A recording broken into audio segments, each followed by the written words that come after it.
Hello, everybody, and welcome to episode 3 of Wrist Cheese Radio, a watch podcast dedicated to horological hot takes, taboo topics, and often unpopular watch opinions. My name is Schmidt, and I'm joined by my good friend. You guys know him, you love him, the meme master of the horological world, Mr. Brodinky. What is up, bro? We're here for episode 3. I know. I can't believe we made it this far. We might have been canceled already. I can't see that far into the future, but so far so good. What can I say? And it's not like anybody's taken our content already, even though we haven't been up yet. But so far so good. All right, man. Well, hey, I know you and I have been kind of funneling back and forth about what we were going to talk about today, and you came up with a really great idea. So I'll let you take it off and kind of let everybody know what we're talking about today, and let's get started. Let's jump right into it. Sure. So, given that I basically live this topic, when I was reaching into my bag of tricks, thinking about watch topics or watch-related topics, I thought, what about watches and social media? And I know people have talked about the impacts of just being able to share things and converse over the interwebs, but really the ramifications of social media on the watch hobby as a whole, I guess. The good, the bad, and the ugly. Okay. All right. And so I guess we'll start with the positive stuff first, because that's kind of easy to do.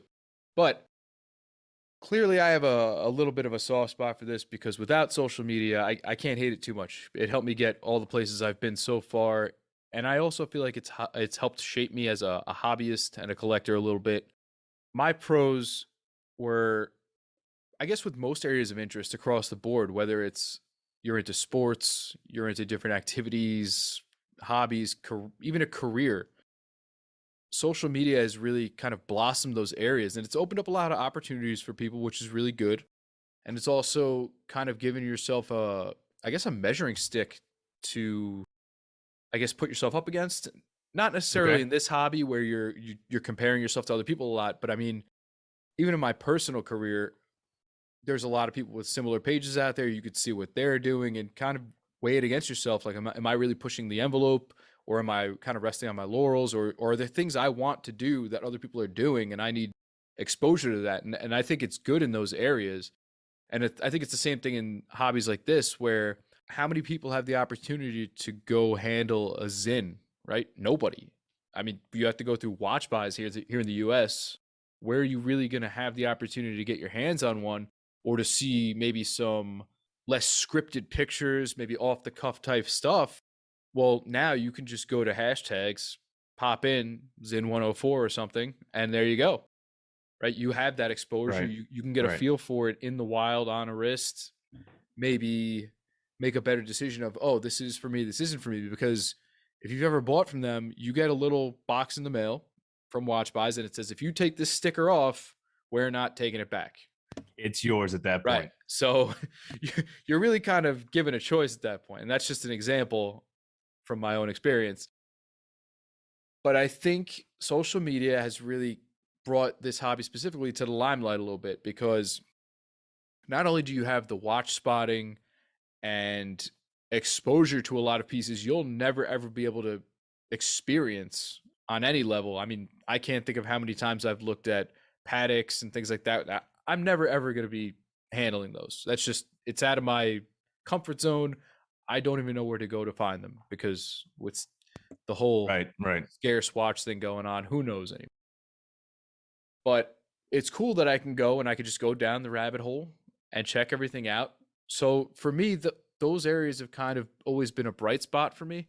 And I also feel like it's helped me with my involvement. When I first got into it, I just went on Instagram and I said, hey, I wonder if there's like watch pages out there. And so again, you could go hashtags, or you can just search by brands. Right. And you can get a real feel for what's out there. And I was like, all right, these people are doing exactly what I thought you would do. Take pictures of your watches, either out at a location, what you're doing. You know, you have the people who put their watches in their food. Not really my thing, but hey, some people are into it. And a lot of people mix their hobbies, right? You have the coffee people, you have the foodies, you have everything from EDC, cars, golfers, whatever it is, they seem to be able to blend it together, which I think makes it a little fun. I appreciate that. Absolutely. And with that, I think you also broaden your own horizons. I mean, you maybe get into things you're not so well versed in. Like, I know from my own experiences, getting to know the guys on the Whiskey and Watches podcast, I've tried a ton of different scotches and whiskeys, partly in thanks to knowing them. And it's Right. kind of opened my eyes to things that I never really knew about, or just didn't really know where to start. And I think that's cool. And I think that leads me to my next point is you get to meet cool people and interact with other people that you never would have. Even as I'm talking to you right now, somebody that I had met through the channels of social media. Yeah, no, I think totally agree. And if I can jump in here for a minute, this is kind of in talking about and thinking about this topic in preparation for today's episode. This is one of the things that I wanted to bring up because I think you got into watches and social media a little bit after I did. Yes. And back then, I mean, I don't really have social media anymore, but back then when I did, I do remember the earliest parts of watch social media on Instagram. This is all the way back in 2010, right when Instagram was becoming a mainstream app, so mainstream that you knew it wasn't like a passing thing. You knew this app was going to stick around. Yeah. Right. And I remember being a young watch collector at that time, and really, as we've talked about in the previous episodes, kind of searching for a community. Where do I go? Who can I connect with? How do I share my love for watches with somebody? And again, as we knew, and as we've talked about back then, there was really only a few outlets. You had some watch editorials that were coming onto the scene, and then you had the dark cavernous forums. And that was kind of like the two spaces, right? So when Instagram came out, it was kind of the perfect storm because for watch collectors, it was a way to showcase each other's collections, in some ways meet up, but digitally, and not have to care about everything else in the world. And it was kind of, Instagram back then was really kind of the antithesis to Facebook, even though they're now the same company, but back then they weren't, right? And so Facebook was all about the day-to-day problems and, your grandma's, birthday party stories and all this kind of craziness that just sometimes you just wanted to distance yourself from. And Instagram was all about, filters and fun, right? You would take pictures of your food, put a cool filter on it, some interesting taglines. And this is also before hashtags were a thing. That didn't come out until a few years later. But back then it was all about filters and fun. It was about taking photos in the moment and enjoying that and sharing it with the world. And this really was kind of the main breeding ground for watches and social media. Without Instagram, I don't think we would honestly be as interconnected of a community as we are today, because that was one of the big catalysts. Like once people figured out that, holy crap, I can take photos, post them online, people will like them and share them, and I can meet other people that are doing this exact same thing, that created a new aspect of the hobby that just wasn't there before. And what was really interesting is at this time is you started to see kind of the beginnings of what would be watch influencers. And I remember the earliest person for me that I remember, I was like, this is a guy that I want to be like. This is somebody that I think is cool. Was Risty. And I don't know if too many new people know Risty today. Unfortunately, Risty is no longer with us, quite literally. Do know that. But back then, Risty was one of like the major influencers that were coming up in the watch industry. And I mean, the guy helped to popularize the wrist shot. Like I remember when he was posting his stuff and people started calling it wrist shots and wristies. And it like, that was his tagline. And what was so interesting about him is he brought this idea that watch collecting could be fun. This guy was one of the first dudes to be rocking a red crown and buckle NATO on his red secondhand Yachtmaster, crushing Modelos on a lake with some beautiful women in the background and taking photos of it, right? He was wearing expensive watches on crazy bands, all kinds of stuff that was off the wall, off the cuff. And for many people, the industry was super serious before, right? This guy was breaking the mold, rocking lime green NATOs and all kinds of like early rubber straps that were aftermarket. Like he was changing it up, and he got people excited about wanting to jump into the lifestyle of watch collecting. He made it aspirational because it was fun. Whatever he was doing was cool. And I think for a lot of people, including myself, I saw that and I was like, this is watch collecting, right? Like this guy's not afraid to go sliding down some tube at SeaWorld or Six Flags or wherever, and he's rocking a Daytona, right? Like, or a two-tone sub. Like this guy doesn't care. Yeah. He's gonna wear this watch because for him, it's about living the lifestyle and living in the moment. And it was captured so well through Instagram as a medium. And unfortunately, Rissy's not here anymore because of external reasons, but Risty was also one of those cool guys because he was actually approachable. And I remember on many occasions I slid into Risty's DMs back in the day because geographically him and I lived pretty close to one another in the state in which we live. And although he had a pretty kind of dark, sarcastic humor aspect about him, the guy was actually just like a genuinely nice dude. And I'll never forget that we always had this running joke that if we were ever in each other's respective cities, that we would hit each other up and we would kind of like try to hang out and meet in real life. Right. And this is back, this is 2012, 2013 or so. So that was still kind of a weird concept. Like, hey man, we met on the internet, but we're going to like hang out in real life and talk about watches and stuff. Like that was kind of a weird concept back then, but we had always joked about it. And obviously it never came to fruition, unfortunately, but he was always willing to do it. Like the guy was down. He was such a cool guy. And I think for me, that was one of the best aspects of social media with regards to the watch industry. And you said it perfectly. It allows you to connect with people in real time, literally all over the world, people that you would have never met otherwise, you would have never conversed with otherwise, people that are completely in different social economic situations than you are. And it just allows us all to just maintain the conversation. And that has been one of the biggest blessings in my personal life. I've met so many people, inclusive of yourself. I mean, we knew of each other kind of in passing, but Right. we got connected through mutual friends on the internet, doing these things together. And now here we are, 3 episodes deep into a podcast. So it's very cool to see that. Yeah. And I remember like the first time I got a DM from somebody with blue check mark, I was like, wait a minute. Like these people actually talk to us normies. That's like a thing. So that was pretty riveting. But even then, since I've opened the account, like when would I ever have conversed with Waco? Like never, but I have. Right. And it's crazy. Like you think about it, you're like, whoa, it gives me the ability to do that. Not that everybody's going to have that experience, but it's out there. But you can. And I think that's the cool part is it's kind of like the world is your oyster. If you make it what it is, you can have those experiences, and it's pretty cool. And in that same right, it allows you to build relationships with people that you don't often see or never see. Right. I mean, if you could see me right now, I'm rocking a hat from an AD out in Colorado, Right Time Watches.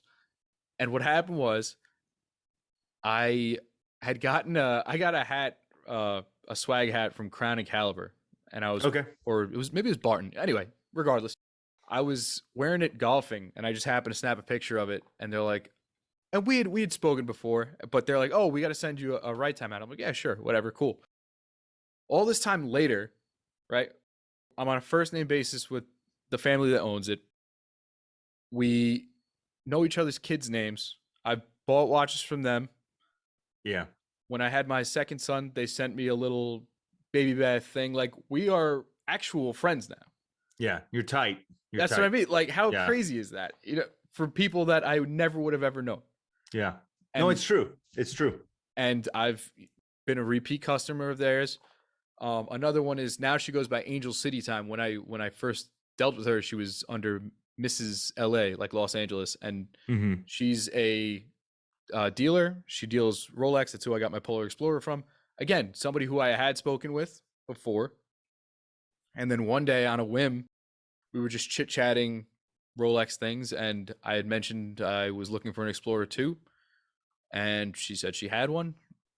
We worked out a deal, and friends ever since. If I'm looking for something, I can ask her, and she'll look around for me. Yeah. Now, was this before or after your social media kind of emergence? I would say about halfway through, to be honest. Okay. It was probably over a year ago, Okay. if I had to So put a kind of when number you on it. were starting, but not really the level that you are now. Right. People probably knew me in passing, Yeah. but probably didn't have the level of exposure at that time. Yeah, for sure. For sure.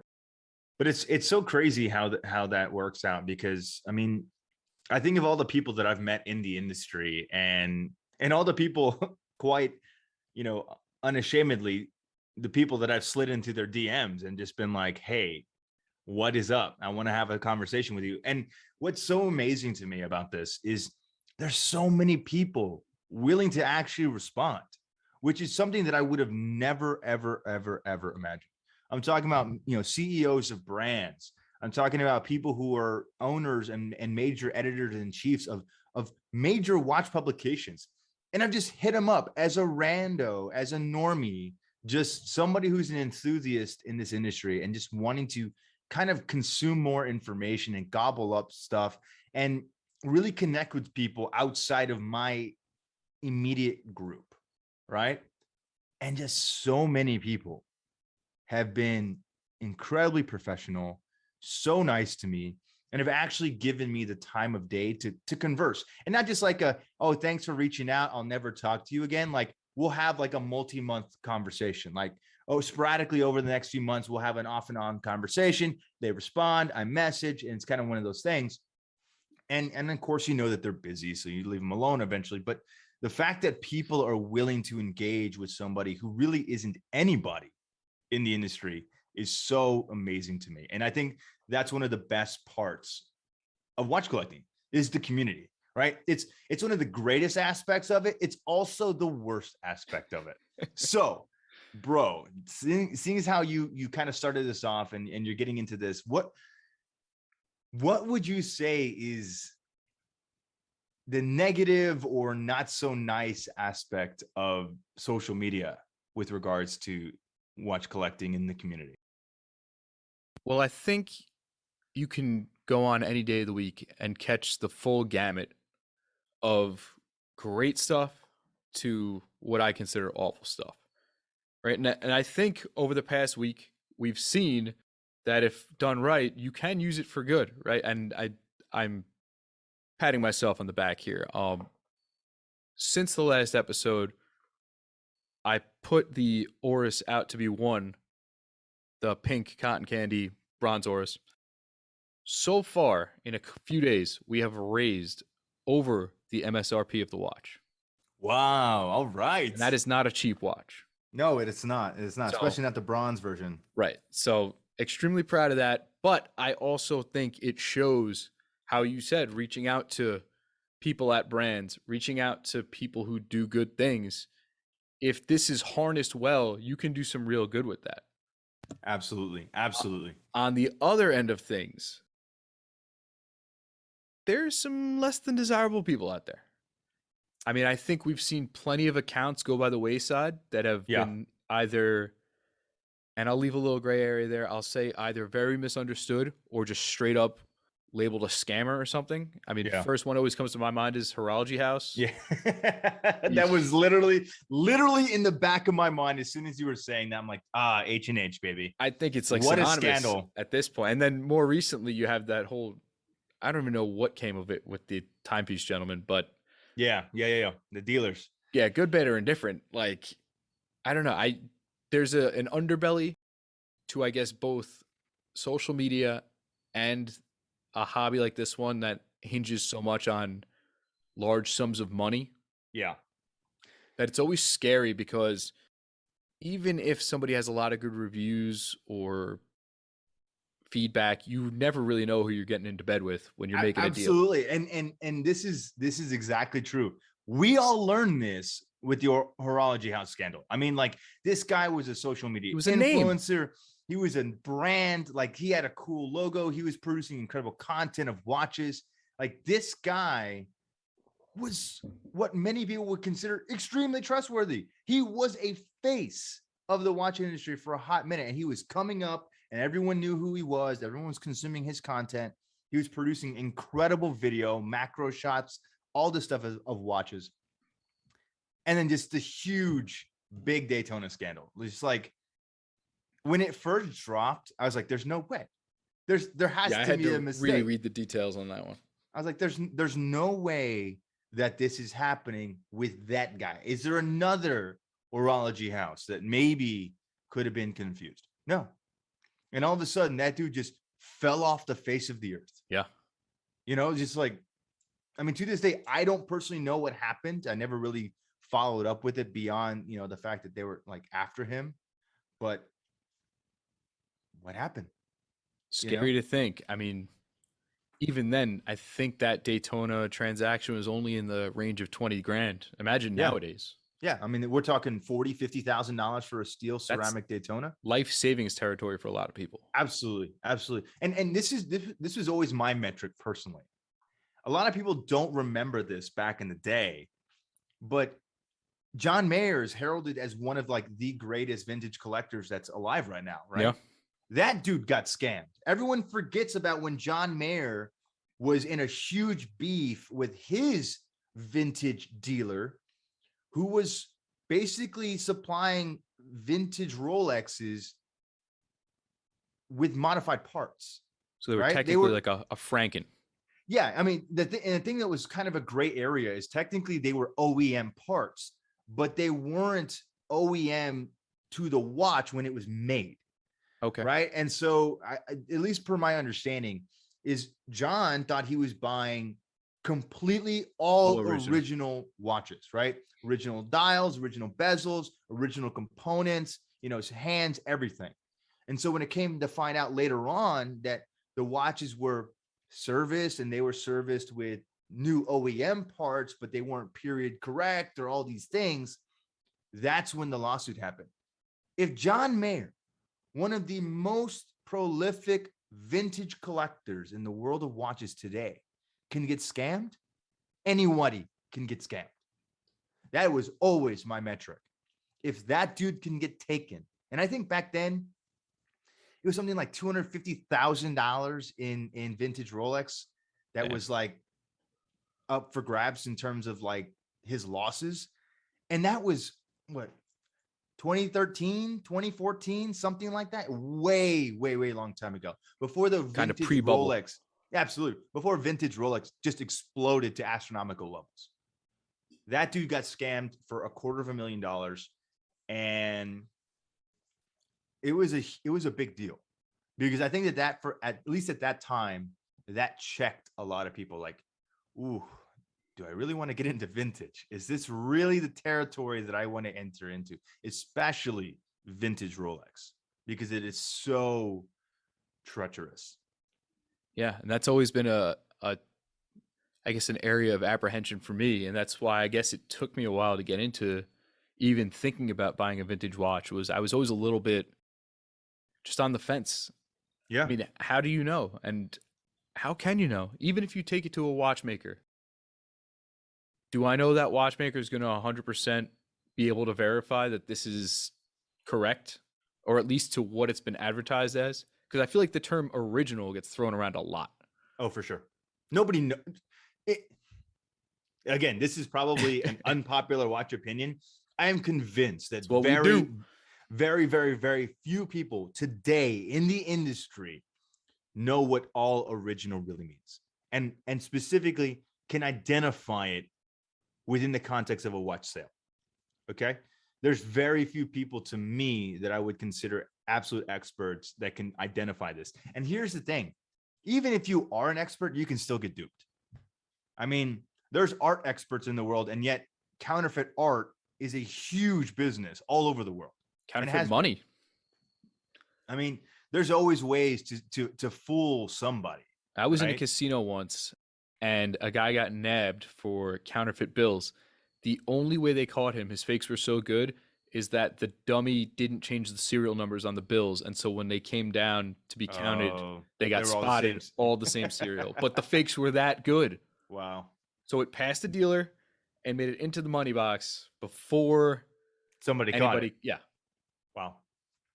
But I mean, again, there's always ways to pull one over on somebody. And, you know, the world of vintage is so treacherous. I mean, how many Christie's and Antiquorum auctions are touted as being like amazing, all this incredible product, and it comes out, It just you know, gets blasted. There's a Periscope article that drops, and it's just like this dude is just like, you know, using his Periscope to just absolutely nuclear decimate these watch sales. And good for him.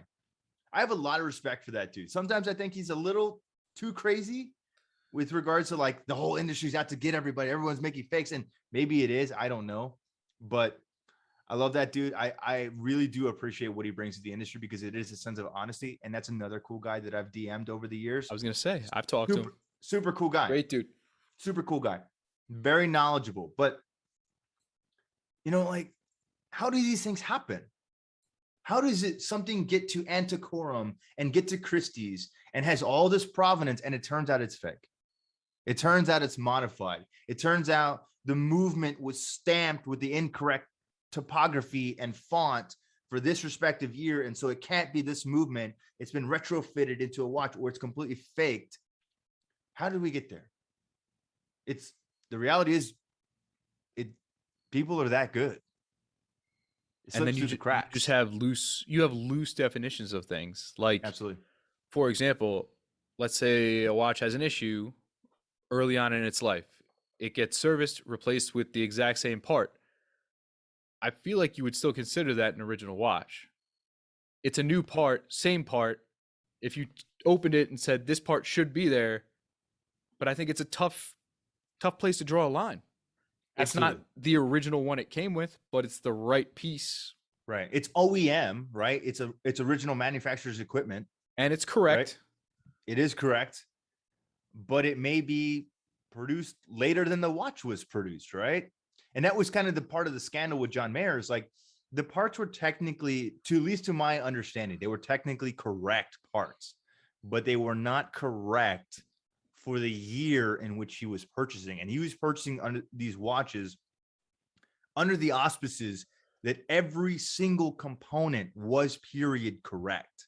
That even if it had been serviced, it had been serviced with parts that were manufactured in the era of which that watch was produced, not replacement parts that were manufactured later by the manufacturer like as service parts. Yeah. Right. And so again, to your statement, it's like, how and where do you draw the line?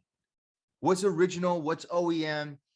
What's, original manufacturer, but it's been produced later, but it's still a replacement for the older part that's discontinued or no longer in production. Like, where do you draw the line? I feel like somebody, probably not us because it's not really our forte, but somebody who does guests would have a field day with this as a podcast topic. Right?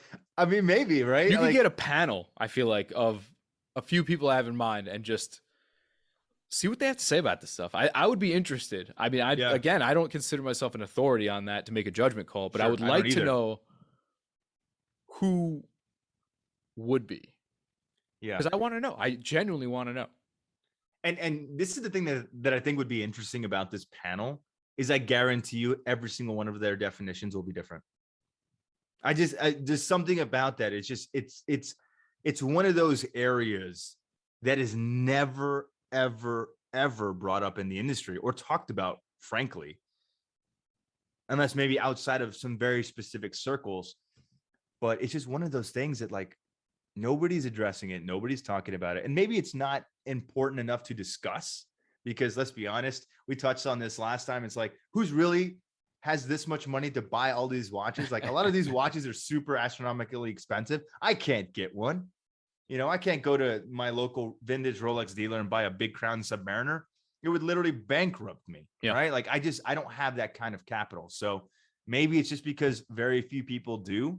And the people that do have that kind of capital, they exist in the same realm with one another that the rest of us, let's call us normies, would just not understand. Right. Or are not privy to because we've never been in that situation. We're just the guppy swimming by the sharks. I'm just the guy who's like trying to get a no date sub at my local AD. And I just want a modern 2021 sub. Like that's, whatever. Right. We're just the normies out here. Yeah. So that aside, I think that's the most glaring one. I also feel like with any hobby, with any social scene, with the exposure of the internet, you're always going to run into D-bags, and I feel like that's unavoidable. For sure. It's an unfortunate part, but I also feel like there's different calibers of being a D-bag. Like, I don't really have a problem with people who will jokingly be a D-bag and then turn around and be like, I was mostly just kidding here. But I'll throw you a story. So when I was really, really early on in collecting, I had a Glycine Airman. Oh yeah. Yeah, cool little watch. And, I was posting wrist shots at this point. And so you try to use a lot of hashtags because you're trying to get some follows and likes and trying to get out here. Yeah. Trying to get those algorithm numbers up. Yeah. So, I Google the watch by my reference number on the back of the case. And I'm just typing hashtags based off what is coming up. Right. Mm-hmm. So the word, for some reason, it wasn't this model, but the word purist kept coming up. I don't know what that means. I'm pretty new. So I'm just putting hashtags underneath, and this guy comes out and he's like, yo, this isn't a purist. And I'm like, dude, I don't even know what that means, but that's what's on their own site under this reference number. Right. Well, it's not. No explanation of, oh, well, it's just a different model with 24 hours of time for one revolution, blah, blah, blah. No, just comes out with the, nothing, and then ends it, of course, with the ultimate D-bag, but enjoy the watch. Oh man, thanks, that bro. passive aggressive slogan is like, Thank hey, you. if you like it, just go ahead and wear it. It's like, okay, I'll just go. Do you, bro? Yeah, I'll just go. So I'm like, yeah, well, thank you for not expanding my knowledge at all, and basically just making me feel bad. And I'm probably gonna go delete this picture now. Absolutely. But so rather than, even if you were gonna take a joking jab and then come back on it and be like, well, let me tell you the difference between the purist and the standard GMT model. No. Right? This is how it had to play out. So there are times where I get my lack of remorse for when I bag on the quote unquote community. And not to say, I don't want everybody to think the community is necessarily a bad place, but there are just, of course not. There are a lot of people who like to throw the word around that I feel like are more anti-community than actual community, which helps nobody. So D-bags aside, another area I feel like it kind of hurts us, social media that is that I feel like it can be a means of developing a lot of bad habits. Okay. What I mean by that is when you're seeing a lot of collections, a lot of new watches being bought, it's really easy to get caught up in FOMO, the fear of missing out, for all you non-acronym folks out there. Okay. So it's easy to keep buying, to cave to peer pressure of what you should buy, to maybe stretch your budget a little longer than you wanted to. It's easy to do, and I will fully admit that it was happening to me when I first started buying watches. And next thing you know, I had like 5, and I really didn't even enjoy the first one I had to the limit I probably should have. And you turn around, you're like, man, I kind of spent a decent amount of money already. I should probably rein this in a little bit. Right. But it's easy to have that happen to you because that, first of all, that new watch feeling, there's nothing that matches that. Oh, yes. The honeymoon period is real. It's like losing your virginity all over again. But yeah. But it's just easy to cave to that peer pressure. You're seeing people NWA, the wrist roll, and they're showing off the packaging, doing the unboxing. It's tough. It tugs on those strings, and you, hey, maybe I need another watch. Hey, what have I been looking at? Next thing you know, you're on eBay, Watch Recon. It can be really tough. And I think that's an area that we kind of have to check ourselves in. Yeah. And I don't think it's easy to do because it's an enjoyable thing. It's like, it's the sense of instant gratification, right? Like you're living vicariously through somebody else. And even though you may not know this person, they may not be in your direct social circle or in your direct, community online, digital community, if you will, you're seeing it on your feed and you're like, damn, that looks good. Right. And you're like, and eventually it's need yes, this. Yes.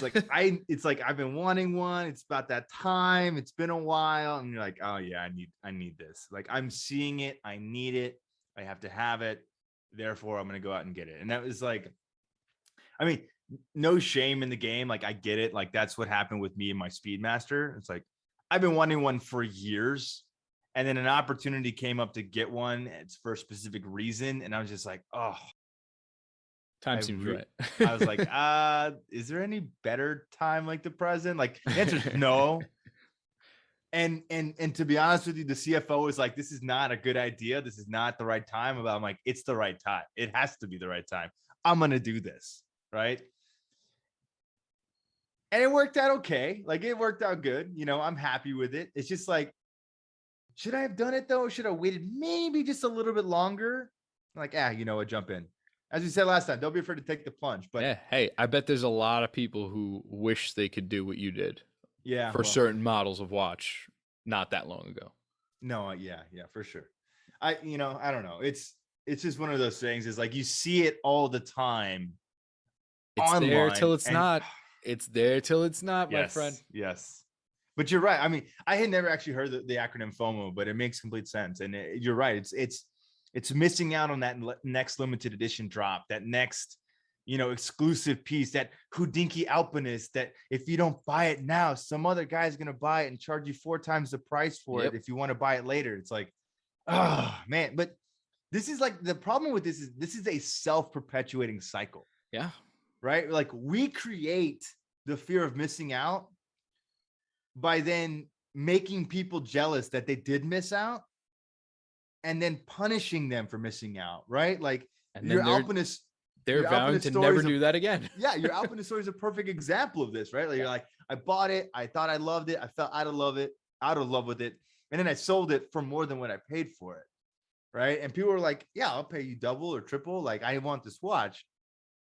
But it's just like, now we've created this air that the next Houdinki drop, if you don't buy it then you're definitely going to miss out, right? Like, so it's a crazy cycle. It's a crazy world. And I think getting back to kind of like the problems with the watch world today, a lot of it is the monetization of the industry. And this really just kind of hits at the root of a lot of issues, because back when I got into watch collecting, back in, with my Instagram story, like, there was no monetization. There was no, making money from Instagram, at least not in a way that had impacted the watch community yet. Yeah. Right.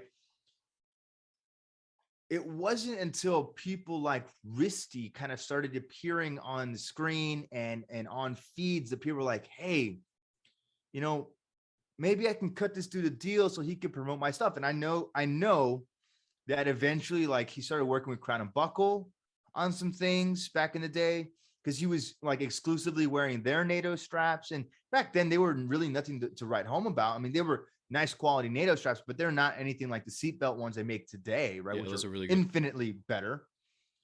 But back then they were just kind of funky, cheap, inexpensive NATOs, and they look cool on watches. And so on occasion, he'd get hooked up with one, or two.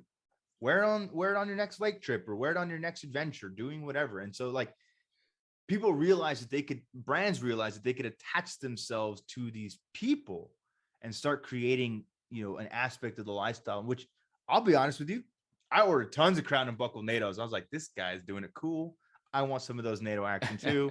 So there you go. I'm like a Crown and Buckle customer now, because I saw this, an influencer, before they were referred to as influencers, was influencing my purchase habit. Right. And so once brands got wind that they could now monetize this, sell us this consumable content, and we were all just like, hell yeah, willing to gobble it up. That was in many ways kind of the beginning of the end. We created our own problems, right? It helped to expand the industry and reach new levels of innovation, new technologies, new materials, all these crazy things that were great that came out in terms of the product that we got. But in many ways, like, we've now created the monsters of these limited edition drops, of constant new product cycles, of wanting to have product every single day, every single year, getting caught up in the accessory game. Like, oh, I need a leather NATO. I need a, I remember back in the day when Perlon straps were hot. It's like, I mean, like, I look back and I'm like, what the hell were we thinking? But I have 5 Perlon straps sitting in my box that I have never worn. But I saw somebody cool online wearing, I'm like, I gotta get them, And so that was part of the problem. Like, we created our own issues, and brands that realize that they can make this profitable for themselves. And again, no shame in the game. And eventually, just naturally, it's going to evolve. It becomes less fun and simple and now serious, because it's now a business, right? And good or bad, it's changed the industry. Yeah, I think you're right about that.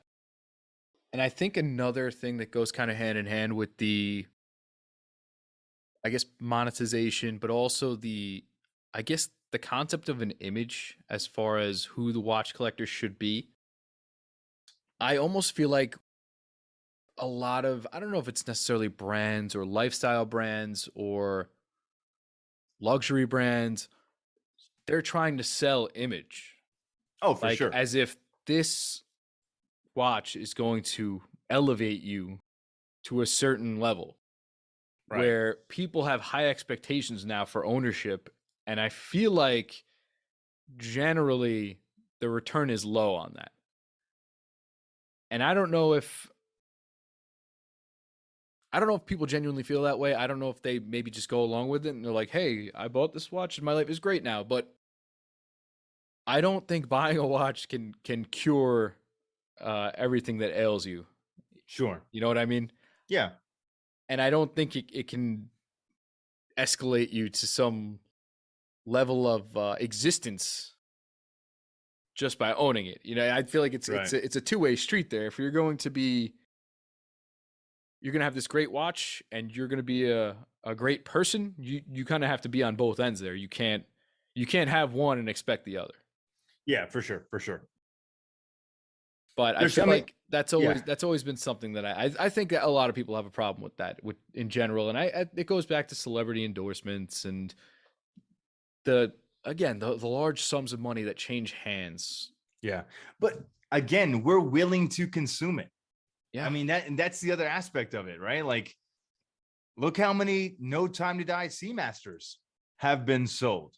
I've called every single AD just curious to see kind of like what they have. And like, nope, I'm taking wait lists because like I'm sold out currently. Like I don't know when our next shipment from Omega is going to be. It's just like, it's that popular of a timepiece, right? And rightfully so. But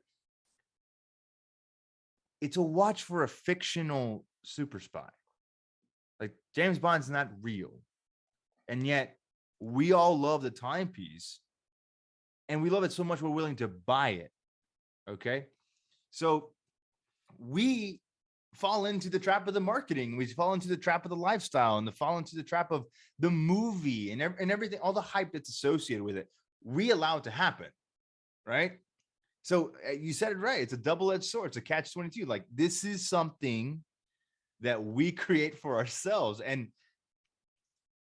a lot of times it's unfortunate, but also fortunate at the same time. Because like, it sucks that now I had to go buy a $9,200 titanium Seamaster because it's got me by the nether regions. Right. But it's great because I get to own a truly amazing piece. So it's hard to argue with that. Again, like, I go back to my Moonwatch story. Like, was it the right time to buy it? No, but I wanted to buy it. And so I bought it, and it's been an amazing watch for me. Has it elevated me? No, I just now own a Moonwatch, and then I'm just some other random jerk off with a Moonwatch, but it's my Moonwatch now. Yeah. Screw all the other jerk offs, right? Like, this is my Moonwatch. So it hasn't elevated me in any way, but now I have a watch that I really do and truly love. So I was going to say, if it's heightened your enjoyment, I think it's just fine. And I think that's what's more important than anything. I feel like people say, oh, I got my Explorer. What am I exploring? I got my Diver. Where am I going? I got this indestructible watch. I sit at a desk all day, which is fine. I hope you really like the watch and not so much all that extra baggage that comes along with it, as opposed to being sold the feeling of being some I don't know what you want to say, some intrepid explorer or some crazy diver that's going to go risk their life. It's great. The stories are fun, but I hope that you bought the watch because you liked it and not because it comes with a fun party trick. Okay, so the cachet associated with it. I can see that. And I think we touched on this maybe episode 1. But it's basically like, buy it because you love it, not because somebody told you to love it, not because a marketing PR firm was like, all right, how are we going to convince this firefighter in the 1970s to wear a gold day date? Oh, well, if you're fighting fires in this location tomorrow, you'll wear a gold day date. Oh yeah, like that's what I do. So let me go get that. If you're flying the Concorde, you're wearing a GMT Master. Like really? But we bought it. There's a lot of gold day dates that were sold and a lot of GMT Masters that were sold because of the hype and because of the marketing, right? But again, fundamentally, buy it because you love it. Buy it because it connects with you, not because you connect with a marketing story or not because Brad from the next office over will recognize your Submariner. Like that's not the reason. Buy it because you love it. And for me, it's like, I buy dive watches. I don't dive all the time, but I do wear them when I go diving, and there's a connection there. And that's something that I love to do. Right. But, everything else in my box, I bought because I loved it, not because I'm like, oh, this is going to be the highest resale value, or this is going to yield me the most amount of compliments when I go to the store, or if I go to the meetup, like this is the cool piece that everyone wants to see. It's not why I buy watches. It's not why I collect watches. I collect them for me. I started collecting when there was no community. Yeah. It was just a bunch of internet bros trying to not be weird on the internet. Okay. So that's the difference is as we've seen the democratization of the watch industry, you've seen more people coming from the outside that were truly from the outside and get involved in this hobby. And it's changed it. It's changed the demographic of who is a watch collector and who is a watch buyer today, and who's an enthusiast and who's a hobbyist, and all these different labels that we throw around a lot of times interchangeably. But it's just about loving watches, right? Love what you love. Collect what you want to collect. Again, go nuts. Going back to the Rolex ad you were talking about, I don't like to toot my own horn too much, but probably one of my favorite memes of all time that I made. It was right around the big GameStop squeeze with Robinhood on Wall Street with the hedge fund managers, and I made one it was a picture of, I think it was the classic two-tone date just, and it was like, if you're getting burned by Redditors here, and it was a picture of Wall Street, you'd wear a Rolex. And I got a big kick out of that one. I really did. And I think a lot of people did too, but just an aside. What's funny that you mentioned that. So I was at a coffee shop one day, and there was a young kid that walked in. He had to have been like 18 or 19 years old, wearing a brand new 3861 Speedy. And it was one of those things like you see it from across the room and you're like, this guy's got a cool watch. So I kind of do the awkward like shuffle through Starbucks and like, how do I approach this dude without being weird? Like without being weird, I'm like, hey man, I know you're wearing a $7,000 Speedmaster in sapphire, right? Like, how do you do that? So eventually I kind of like find a way to connect with him. Like, hey man, so I like your moon watch. And he goes, oh man, thanks. And I was like, oh, that's cool. So this is the new one? So you just bought it? He goes, yeah, man, I just bought it. I'm like, oh, cool. So what made you buy it? He goes, well, I made a shit ton of money on Doge. And I was like, what? He's like, yeah, this is before Doge crashed, right? Like, he's like, I made a shit ton of money on Doge. Like, it flew to the moon. He's like, and you know what? Like, what better watch to take up my money to the moon than the Speedmaster? So he's like, I made like $90,000 on Doge. I cashed out. I actually like that. I was like, I cashed out. And he's like, I went and bought a moon watch. And I was like, how old are you?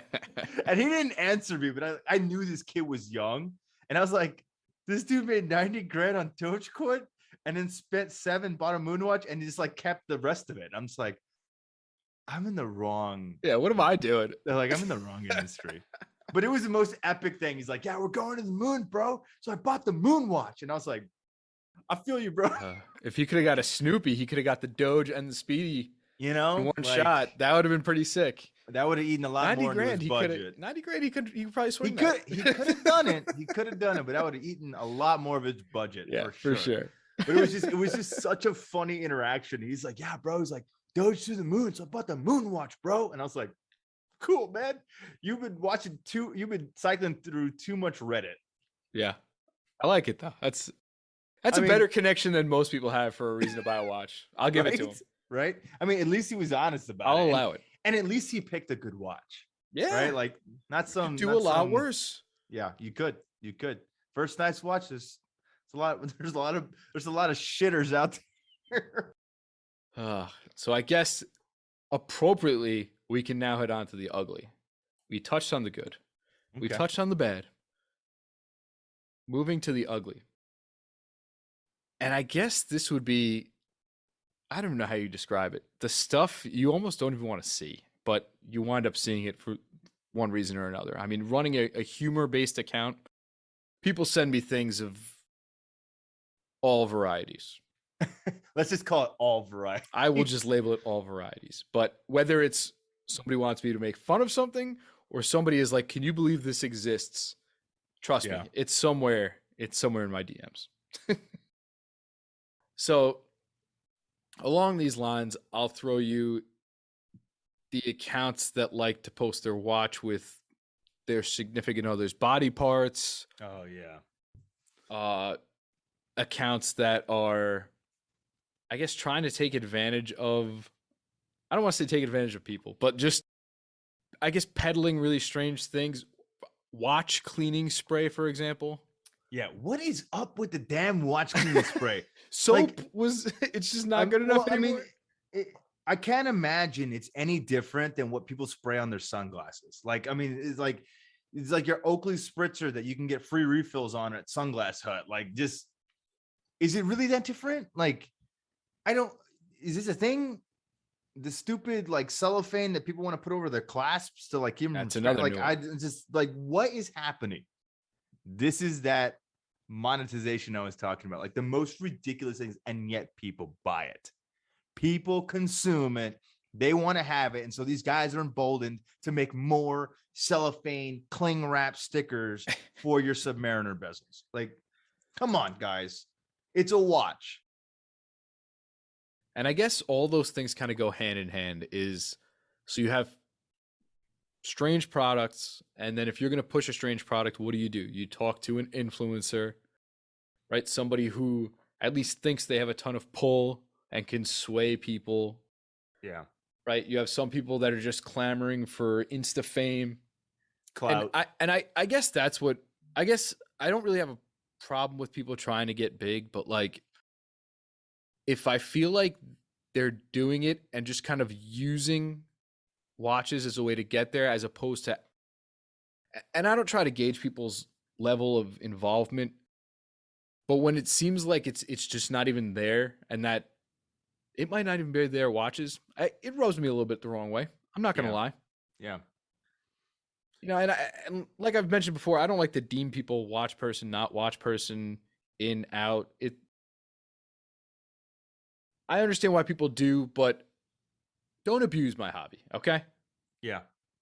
I guess that's what it is. Don't abuse my hobby. Yeah. I'm just tired of seeing every other YouTube video as some guy teaching me how to make money in flipping watches. Like, you're the problem, bro. Like, you're the reason why I can't get a steel Submariner anymore, because you're flipping it out the back door, right? Like, this is the issues. Like, again, we've created our own monsters. We've been a very inclusive hobby. We've allowed outsiders in, and we're like, yeah, man, the more people rocking steel sports watches, the better. And we're all going to meetups, and we bring our friends, and they're like, they come to meetups. I'm like, yeah, no, I got to get that watch. And so we've expanded the demographic of people who are interested in watches. And alongside that, you've brought the negative aspects of it. Like you said, the ugly stuff, right? Like all these crazy things that are being sold to us that are really irrelevant. And then the worst types of people, like you said, that are peddling stuff or trying to sell you a lifestyle or a subscription service to a watch collecting community. I'm like, what is happening? How did we get here? Like this, am I I almost taking feel like crazy pills? Like I I don't almost feel like understand. it worked elsewhere, and so we're just gonna try to copy and paste as much as we can and hope it sticks. Oh, for sure. That's 100% exactly what happened. And in that same vein, another thing that always just rubbed me the wrong way is, I guess, the copycat account. And I don't mean people doing the same stuff as other people. I mean people trying to actually take someone's winning formula and just replicate it as if it's that easy. Yeah. Well, it's not easy. No, not at all. Mm-mm. I But mean, somebody, whether, I don't know, you're a photographer, whether you're a blogger, whatever, I feel like it's part hubris that people will just say, if they can do, I can do. yeah. Right? I'm just as good as everybody else. And so they study up on them, they take notes, and they try to follow the exact playbook, like Yeah. line by line. And it's just not like that.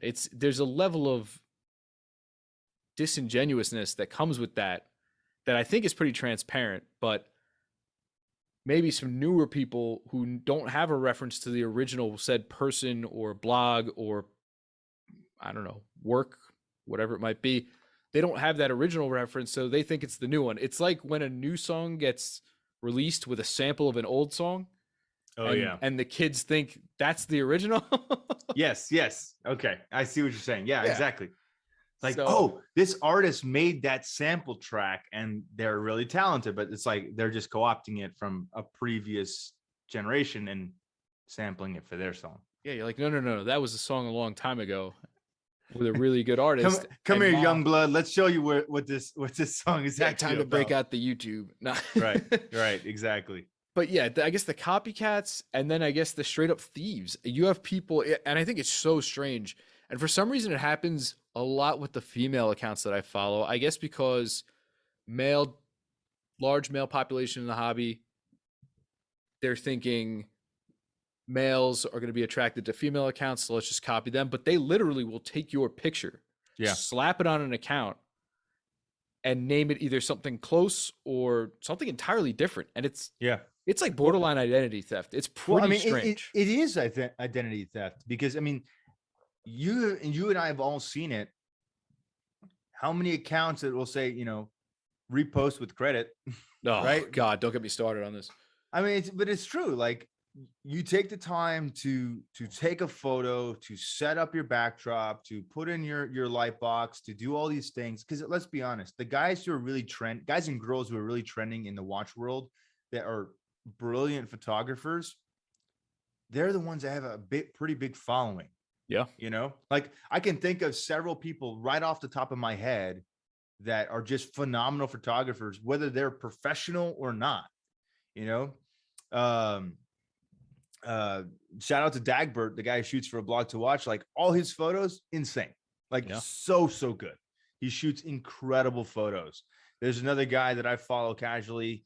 There's Watch on My Wrist on Instagram. Like that guy takes incredible photos. And I know he does some stuff for like, brands and different things like that. He's like a freelance photographer. But the guy's super cool and really nice and takes incredible photos. There's another guy that I follow because he also has a Seamaster 300 like me, R. McCullough, and another Midwesterner dude, just kind of hobbyist photographer. Fantastic photos. So I know what these people do to set up these shots and make them impressive. And for somebody to just kind of like swoop in after all the editing is done, after all the time and effort to shoot these things. Setting up a shot takes. Yeah. I mean, for this to happen and then someone be like, cool, screen grab and just repost it with either credit or without credit. It's like, wow, you just stole everything that I did. I'll do you one better. My favorite is I acknowledge that this is a repost, but I'm not going to put that in the first few lines of text on the bottom so that you're never going to see it unless you click read more. And that's where the credit will be for somebody way down here after you click read more. Yeah. That's where your credit is going to be. What? I credited it. There should be a little camera icon at the very top. The first thing that you type, little camera icon, person. And then whatever BS that you want to say. Because And that's honestly, if you've already received the permission to post, right? Like They could send like an approval, almost like a friend request approval. yeah, absolutely. Like if I was gonna repost watch on my wrist photo, I would hope that I would slide into those DMs like, hey man, I really like your thing. I will give credit, but is it okay if I repost your photo? Because let's be honest, you can't get a Getty image off the internet or an Alamy image off the internet without getting some type of credit or some type of permission, because they're copyrighted photos. Why is whatever you post on Instagram any different? Right? It's just because they're not copyrighted photos in most cases, right? They're not, usually these are amateur photographers that happen to take good photography photos, and they're being co-opted. They're being adopted by some rando to pump up their following, because let's be honest, it's to mislead people into thinking that they took those photos. Agreed. That's what it's about. And I got included not that long ago on a thread, message thread one day, and I opened it and there was a bunch in here and I was like, what even is this? It was a bunch of, I guess you'd call them budding watch meme accounts. And they were all going back and forth about some person who was basically stealing everyone's content and reposting it, doing exactly what I just said. And they were like trying to figure out a way to get rid of this person. But at the end of the day, how can you? All you can do is report them. Yeah. That block them, but there's no way to keep everybody out. Yeah. And the thing is, as soon as you do and their account gets shut down, somebody else is going to make another account that's going to do exactly the same thing. And it's a self-perpetuating cycle. It's just going to keep happening over and over and over and over again. So yeah, I think that's probably the ugliest part of social media in this hobby. I like to think most of the people are doing it the right way. I like to think a lot of us use it for good and that a lot of us are having fun. Of course. And I think a lot of the people we've met along the way are better for it. Yeah. Well, I don't want to sound like it's all doom and gloom, because it certainly is not. No, not at all. And some of the most amazing people in my own life, personal life, I've met through the watch community, and they are truly wonderful people. And it's so great, and I'm so blessed that I could have met people like this in a world where I would have never under normal circumstances.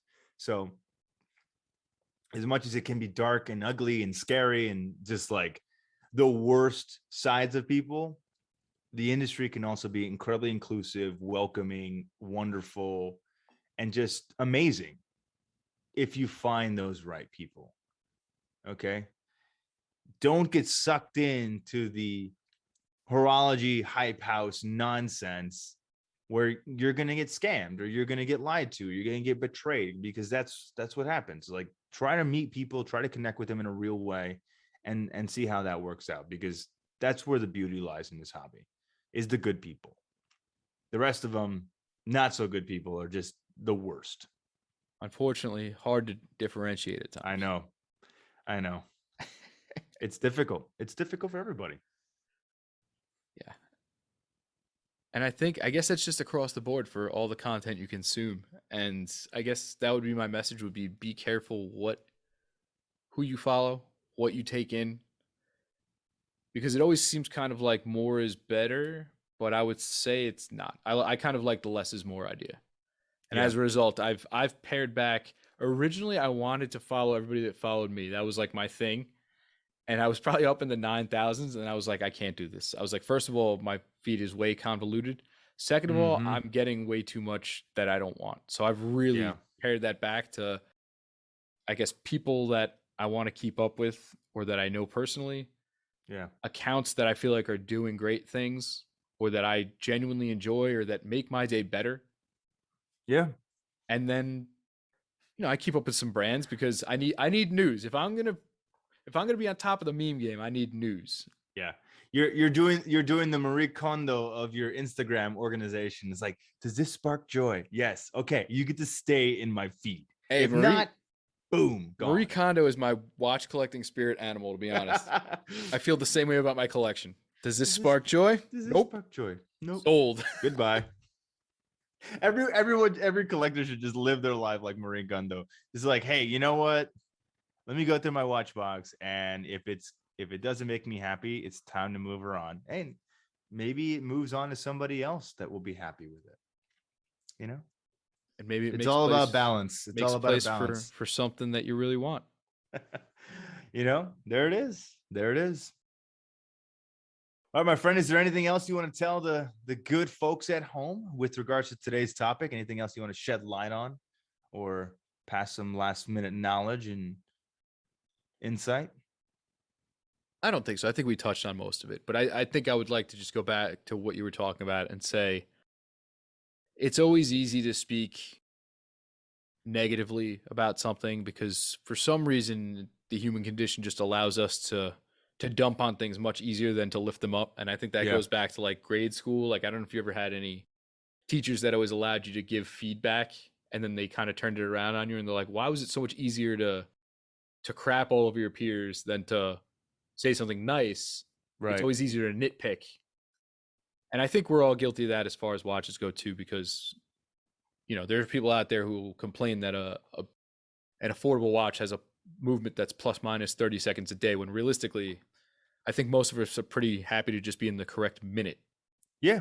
right? Yeah, we talked about that last Yeah, time. It it's was still just doing its job. I think there are just some things that are over scrutinized, but I think we should also emphasize that at the end of the day, we're all here for the same reason, and that this hobby is a lot of fun.